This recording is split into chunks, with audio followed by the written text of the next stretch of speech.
Chelsea have just demolished West Ham United by 3-0, and while I think a lot of people will be looking at how bad West Ham were, I think Chelsea need to be given some flowers. So, that's exactly what we're going to do.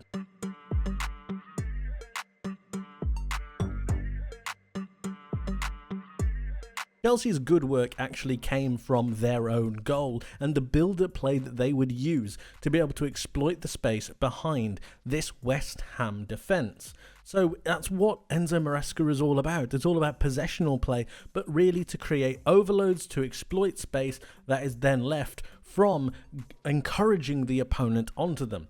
Chelsea set up from their goal kicks and from their set plays with Adebayo and Colwill splitting.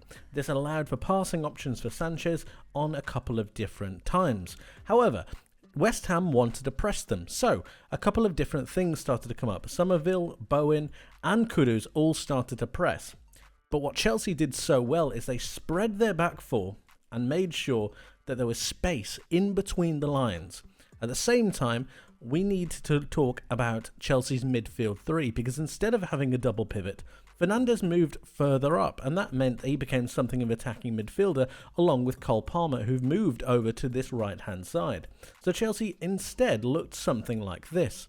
This pinned back both Rodriguez and Alvarez and created quite the distance between West Ham's midfielders and their attackers. This meant that Chelsea were then able to be a little bit more dynamic when it came to receiving the ball. Caicedo came central, and then Paquetá's got a big question to ask. Does he then go to a Caicedo, or does he help press Colwill? If Colwill gets pressed, Kudus then needs to worry about Cucurella. But at the same time, Wan-Bissaka needs to worry about both Sancho and Cucurella. You can see the problem beginning to unfold. What ended up happening is that Paquetá moved forward a little bit. Caicedo, the pass to Caicedo was actually stopped, but then Palmer or Fernandes, depending on which side of the play Chelsea were looking towards, they would drop.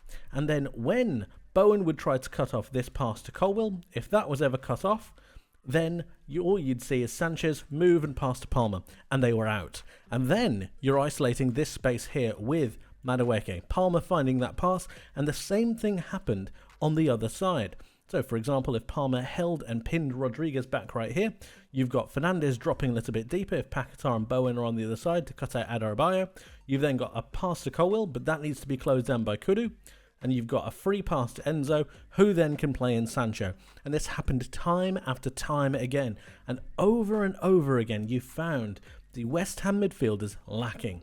They failed to really match the intensity that Chelsea played with. They failed to match the aggression and the tenacity that they had. They essentially didn't turn up to the game, but it was the tempo that was set by Chelsea in this game that allowed them to really get a big foothold in this match, and it was the build-up play that allowed them to start so very positively.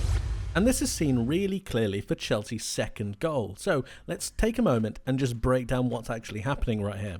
So you've got Chelsea in possession. You've got Levi Colwill right here who's about to play the ball into Enzo Fernandes. But what's going on? So from a West Ham point of view, you've got your right winger, you've got your striker, and you've got your left winger. Not too bad in terms of positioning. You can also match them up to the players who are currently on the ball. But what else have you got? You've got Marc Cucurella, who's made a movement infield. He's gone from that left back spot and he's gone and taken up a position centrally. This is to create Enzo Maresca's overloads using his inverted fullbacks. And what's happened? We've seen Paquetá take this. He's taken the bait and he's making sure that Chelsea can't pass through the centre. But to combat this, Enzo Fernandes drops a little bit deeper, away from his attacking midfield role now, because we know that Cucurella and Caicedo are partnering each other, and he's dropping a little bit deeper. So to combat that, West Ham decided that they wanted to be a little bit more aggressive. They wanted to start marking a little bit heavier. And what do you see here? Let me just highlight this for you guys. What do you see here? You see Mavropanos jumping from his position to try and combat this. Now, Enzo Maresca has talked about what happens when the opposition centre-backs jump, and he's talked about the space that's left isolated once this happens, and he wants his players to play really quickly. So once that space gets isolated behind Mavropanos, you've got danger for the opposition, and you've got Chelsea in a really, really good position. Mavropanos jumps. Enzo Fernandez plays the ball. He's too quick for Mavropanos. He's too much. So Caicedo is going to pick the ball up, and because Pakatara's marking Cucurella is not ready to be able to intercept that pass, you could argue that he should, but there are a lot of things that West Ham should have done in this game that didn't. But Chelsea were really fast, they were dynamic, they were really intense, and Caicedo gets the ball. The moment that Caicedo gets the ball, he's looking for this pass forwards. And he's looking for this pass forwards because, like I said just a second ago, of the space that Mavropanos has left. So Caicedo plays that ball forwards, and then what are we looking at? We're looking at Nicholas Jackson, because here he is ready to run onto that pass.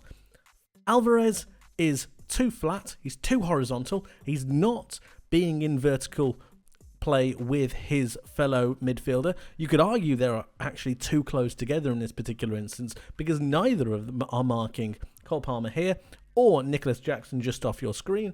They play it through, and then you've got a 1v1 situation with Nicholas Jackson and Max Kilman. And Max Kilman, for all of his quality, is not the fastest of players, so he's going to struggle. But just look at the space here that I mentioned. Look at the space that's been left by Mavropanos jumping. And this is down to the technical aspect that Chelsea had. The movement off the ball, the ability to find pockets of space.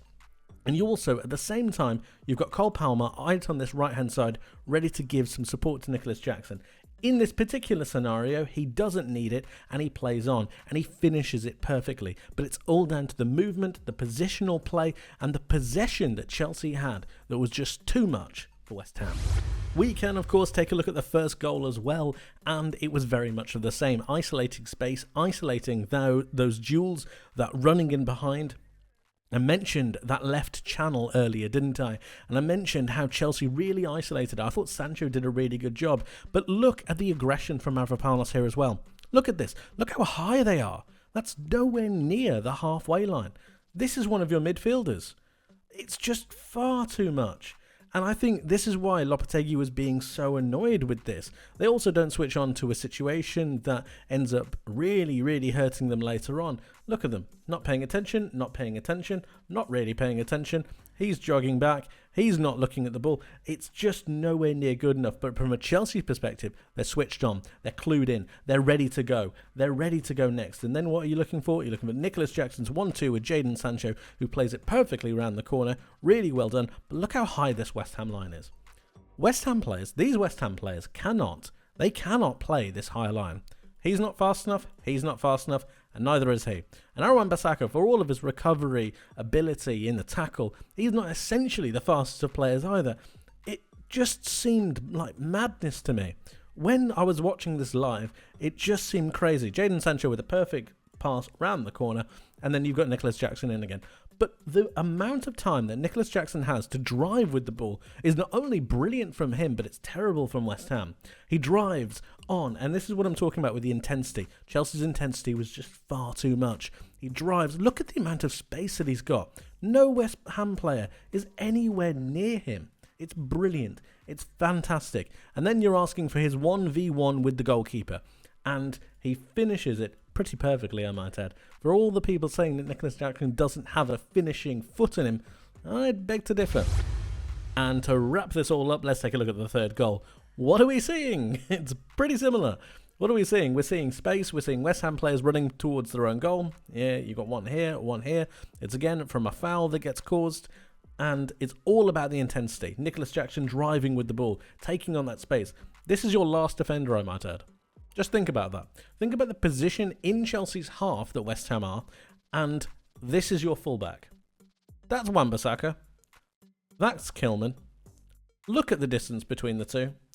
That's Emerson. It was all over the place. Shocking. Shocking. But from a Chelsea point of view, it was fantastic. And the drive from Nicholas Jackson was pretty brilliant as well. He takes that space. And this is what I've been so impressed with Chelsea in this particular instance at the start of the season. They take space. They take their opportunity. Look at Madueke driving into this space. It's very easy just to watch this happen. Really easy. But look at Jackson. He's committing players. He's driving into space. Palmer, he makes that outside run because he knows that Emerson is running this way to try and cover off the centre of the pitch. He makes that extra run, but also at the same time, it's putting Palmer onto his left foot. Jackson realises this and must get a shout, but it's the determination and the drive. This is a 3v2. If we take this back just a moment, what did we have before? We have a 3v2, but you could argue that he could get back. You could argue that he could get back. It's all about who wants it. The intensity from Chelsea was just there today, and it was brilliant, brilliant to see. Driving around the side, it was fantastic work. And then you're asking, can Cole Palmer finish? Do I need to say that again? Can Cole Palmer finish? You bet he can. It's a fantastic goal. Fantastic shot to the top left-hand corner. It just clips the bar and goes in. Goals always look better when they come off the woodwork. And it was just brilliant. Penny for his thoughts, because I can't imagine he's too happy.